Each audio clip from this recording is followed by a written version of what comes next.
আসসালামু আলাইকুম রহমতুল্লাহি ওয়া বারাকাতুহু। বন্ধুরা সবাই কেমন আছো? আলহামদুলিল্লাহ আমি ভালো আছি। তো ঈদের দিনগুলো তোমাদের সবার কেমন কাটলো?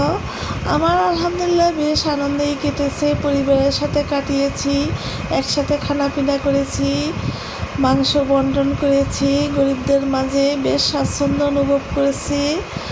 তো হঠাৎ করেই ঈদের দিন মেয়ে ফোন দিল যে মা এখনই চলে আসো বাসায়। আমি বললাম যে কেন মা, কী হয়েছে? আমি তো অনেক ব্যস্ত আছি। তো বললো যে বাবা মাকে এই ঈদের দিন সারপ্রাইজ দিয়েছে, তোমাকে দেখাবো। তো আগ্রহ সহকারে দেরি না করে দেখতে গেলাম। আসলে ওকে ওর বিয়ের সময় আমরা তেমন কিছুই দিইনি, শুধু একটি এসি দিয়েছিলাম, কেননা ওরা নিজেরা পছন্দ করে বিয়ে করেছিল। তো এই জন্যে ওর প্রতি একটু অভিমান ছিল। তো আসলে ছেলে মেয়ে বলে কথা, সব ক্ষমা করে দিয়ে আমরা সবাই মেনে নিয়েছিলাম বিয়েটা।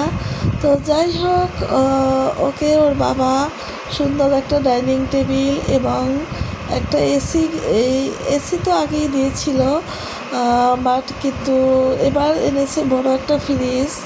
তো ফ্রিজ আগেও ছিল ওর বাসায়, কিন্তু নিউ ফ্রিজ দেখেও খুবই আনন্দিত। আমার জামাইটা মাশাআল্লাহ আলহামদুলিল্লাহ অনেক ভালো একটা ছেলে। আসলে এরকম ভালো ছেলে সচরাচর কারো ভাগ্যে মেলে কিনা জানি না। আলহামদুলিল্লাহ আমার মেয়ে জামাই খুবই সুখী। ওদের ছোট্ট একটা পরিবার। আমার মেয়েটার একটু মানসিক সমস্যা আছে, তারপরেও জামাই আলহামদুলিল্লাহ সংসারটাকে সুন্দরভাবে ম্যানেজ করতেছে। সবাই ওর জন্য দোয়া করবেন। ফ্রিজটার ভিতরটা একটু দেখাচ্ছি, এক সাইডে ডিপ আর এক সাইডে নর্মাল। তো বেশ সুন্দর, এবং অটো পানি পড়ে বাহির থেকে, যদি গ্লাস রাখা হয় ঠান্ডা পানি বের হয়। বোতলে কষ্ট করে পানি রাখতে হয় না। এই ফ্রিজটার দাম মাত্র 1,20,000 টাকা। চাইলে আপনারাও কিনতে পারেন। বেশ ভালো লেগেছে আমার। তো যাই হোক, আমার মেয়েটার জন্য বিশেষ করে খুব দোয়া করবেন। আলহামদুলিল্লাহ সবাই ভালো থাকবেন। আসসালামু আলাইকুম রহমতুল্লাহ।